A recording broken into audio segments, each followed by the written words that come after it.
What is good, guys? It's Karsten Craning, back again with another YouTube video. Today we're going to talk a little bit about hip-hop, Playboi Carti, punk music, whatnot. So, as hip-hop evolved in the 2010s, as it continued to pull more and more influences from other genres, two of the most harnessed genres have been industrial and punk. And no artist has more openly claimed punk as much as Playboi Carti has. Aesthetically, Carti has been using punk imagery for a while, and his most recent album uses punk imagery quite a lot. And in light of that album coming out in the past couple of weeks, I decided I'd make this video tracing all the references Playboi Carti makes to the punk genre as a whole. So I think the main reason I'm doing this video is because DJ Academic stole my tweet after it blew up talking about Carti and punk music, so it seemed like people were interested in this kind of relationship between Carti and punk music, and nobody else was making it, so hell, let's just get right into it. I'll tell you guys all about it. Let's start off with the fact that before Carti was even Playboi Carti, when he was under the Sir Cartier moniker, back in 2012 on his second mixtape titled Young Misfits. This is a reference to the classic horror punk band, The Misfits. The Misfits have a lot of horror focus in their lyrics and themes, and Carti follows this on the mixtape as well. Young Misfits, I guess maybe he's trying to say that he's a young Misfits. I mean, at the time in 2012 when he made this, he was still like a teenager. So kind of have that theme of the classic horror. The intros and outros of some of the songs have horror movie samples in them, such as his tracks on that album, such as 36 Villains and Zombies, definitely having a darker kind of classic horror theme to them. 2013 though, Playboi Carti changed his name to Playboi Carti and moved to New York. In 2015, he was beginning to take shape, getting hype with tracks like Fetty, Broke Boy, and was really starting to get a lot of attention. In response to Fetty blowing up, he released the single Death in Tune. The two tracks on the Death in Tune tape or single were Money Counter and Count It Up. And interestingly enough, Death in Tune appears to be a play on the English post-punk band / industrial band Death in June's name, Death in June, Death in Tune. Kind of a weird reference, not really sure if it actually is one, but it just is definitely a weird one, but there you go again. Anyway, around this time, Carti became associated with ASAP Mob, particularly Ian Connor and Shane Gonzalez, who became a stylist for him. Shane in particular would be more influential on Carti's overall aesthetic in the long haul. Shane Gonzalez is the founder of Midnight Studios, which was like a streetwear brand that kind of popped off in the mid-2010s. But besides being the founder of Midnight Studios, he's also a huge collector of punk clothing and merchandise, which Carti would utilize a lot for his aesthetic. Both Shane Gonzalez and Ian Connor styled Carti in a lot more punk-inspired streetwear clothing, from OG Black Flag tees to punk-inspired brands like Raf Simons or Number 9 or Undercover. So if you want to go learn more about those brands, by the way, I do have a whole series on them, which I'll put up in this corner or something. It's also worth noting that Carti's Whole Lotta Red style isn't completely new from 2015. This kind of experimental, heavily aggressive style has of course been with Carti for a while, but just to remind everybody about Milkshake Booty Chain's remix, that song, which is the most aggressive, disgusting, and sloppy kind of track ever. I drain money and I start zoning. This song doesn't even sound like a trap song, it's just noisy. Where'd you find this? It's just more like noise. This song, the only other artist I can think of who kind of sounds like this song sounds is JPEG Mafia maybe. My point with bringing up this song, though, is to show that Carti has been messing with this kind of style even before Self-Titled and before most people had even heard of him. It just never has got a lot of attention paid to it because it was so polarizing at the time and his fan base was a lot smaller. Carti is also known to have some punk-inspired tattoos, which is a bit more of a commitment than a t-shirt. He has the anarchy symbol in the classic kind of punk-inspired way. He has a Bad Religion tattoo, which is after the California punk band of the same name. Just has their Bad Religion logo on it. And then also he has a hymn tattoo, which is a Finnish gothic rock band. That brings us to 2017, Carti's first mixtape under a major label, the self-titled mixtape, Playboi Carti.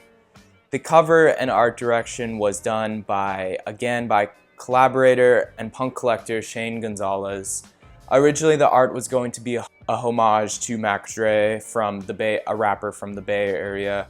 Very good. I would recommend checking him out if you haven't. However, the photo shoot, which was planned to do in the same style as that Mac Dre cover, a different shot was selected, so it doesn't seem as much like it. One interesting thing about the styling to note, however, is that Carti is wearing a Vivienne Westwood, the Destroy Seditionaries shirt. This particular model was actually the same one Johnny Rotten wore in the God Save the Queen music video.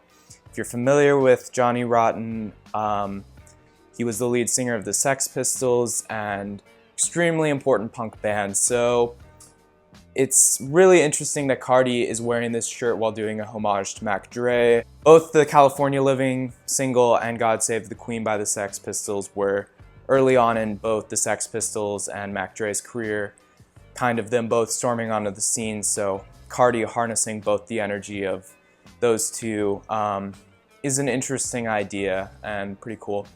And Self-Titled is definitely a mixture of punk and rap. It has some of the most aggressive beats and production at the time in 2017.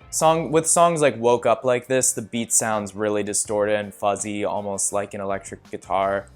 However, this, for the most part, is the kind of chiller rap Carti that was known for at the time, so it's not super aggressive, but it's where you start to see more and more hints of it in Carti's career. Which brings us to only a year later for the debut album, Dial It, in 2018. Dial It as an album is a lot less of the kind of cloudy, chill rap, and a lot more of the aggressive, stripped back beats that we kind of come to know him for. The dark, minimalistic, nihilistic lyrics kind of start to take second to the beats themselves. And this is where a lot of people were starting to see that Playboi Carti definitely was more punk inspired. Dial It, the cover was also again done by Shane Gonzalez, and the photo that was taken in a kind of Charles Peterson style of photography is a homage to GBH, which is another punk band and one of their famous photos. Also to note with this album is where Carti first starts using his baby voice. It could be argued that this is inspired by Young Thug, as he has done similar vocal inflections. It also very well could be inspired by punk music. Punk music also kind of uses similarly fast-paced and almost whiny sounding vocal inflections. Just look at the Sex Pistols, The Germs, The Damned, Bad Brains. The Germs' Darby Crash is probably the most notable with his vocal inflections. Were so intense and slurred that you could barely understand what he was saying. Take the song Lexicon Devil, for example, which shows how the Germs style changed over time. The first version is a lot slower. You can definitely hear everything Darby is trying to say.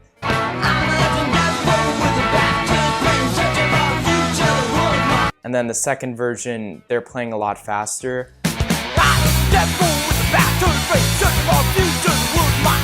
The vocals become more about complementing the music than they do actually about the meaning of the words themselves.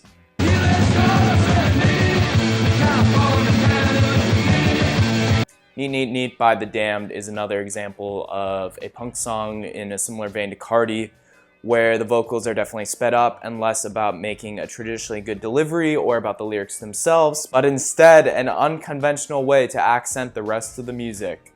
Another example would be Bad Brains, which are also really stylistically similar in their vocal inflections.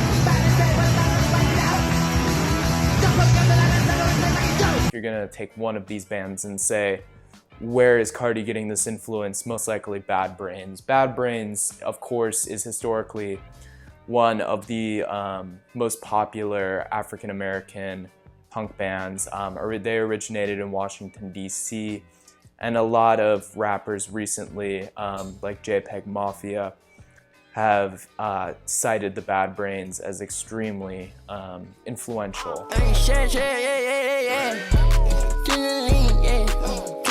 Then we have this 2-year period from Dial It to Whole Lotta Red, which is filled with leaks, the baby voice even more, and Carti's style drastically changing to many people's horror. A lot of this huge kind of Playboi Carti transition is because he transitioned away from the old ASAP crew, kind of put different people surrounding him than he did for his first 2 major label projects. Carti's personal style began to grow into a very kind of gothic, glam rock inspired look. It's a lot more reminiscent of, for example, your David Bowie or Bauhaus's Peter Murphy. A big part of this is because he began wearing a lot of Rick Owens, which is a very kind of gothic darkwear brand to begin with. The particular Rick seasons which he wears a lot of are inspired by Kansai, Yamamoto, and Larry Legapsai. Both of these designers were known for having their designs worn by rock stars in the 70s, 80s.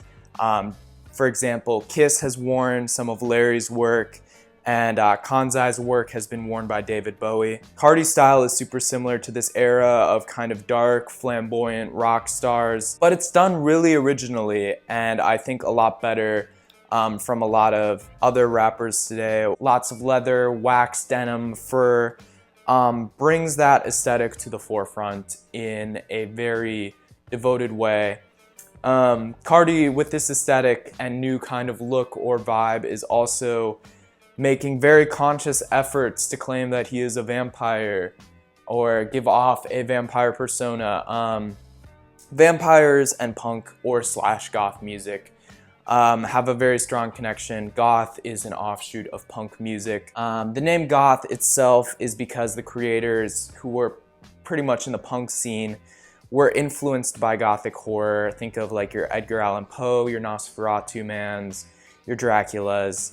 And a lot of people would observe about these people in the punk scene is that they seem to look like vampires, hence gothic. So you have a lot of gothic bands referencing vampires, like Release the Bats by The Birthday Party, or Bela Lugosi is Dead by Bauhaus.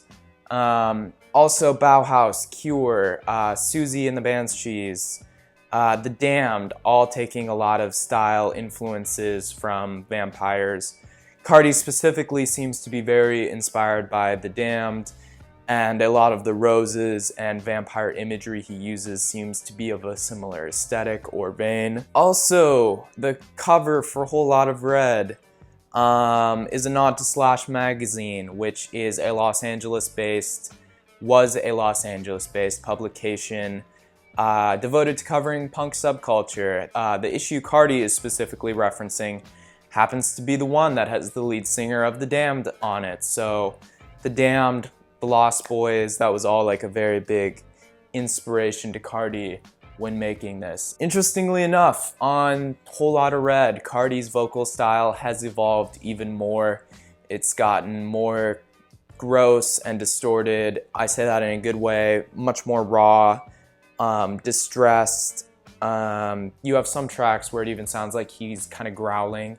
So this is definitely kind of more influenced by the noisier or hardcore side of punk rock. Bad Brains would again be another good example of where Carti may be harnessing some of this energy from. Also, Carti's merchandise that was coincide coincided with the release of the album includes shirts that reference the Germs album GI, aforementioned. Another shirt which is stylistically very similar to the Dead Kennedys and their kind of art style. It's a very clear reference to a Bad Religion album. Also Falling in Reverse, which isn't really a classic punk band from California like the rest of the things he has referenced all are, but instead a emo trap metalcore kind of band from the 2010s. Either way, it's very clear Carti is definitely very punk inspired by the merch. I think Carti's progression with punk music has been really natural. As you can kind of see from Carti's earliest projects, he's been referencing punk bands for a while. So I think you have to respect Carti as an artist for releasing this album, because he very well could have released the same style of music he has been making, but instead he pushed himself and followed his own artistic impulse. And you know, whether that was good or bad, I'll let you guys decide. I've given my thoughts on it. I think it's pretty cool. But yeah, discuss in the comments. Thanks again for watching. My name is Carson Craning. Please like, subscribe, hit the follow, hit the unfollow, I guess, too. Yeah, anyway, see you guys.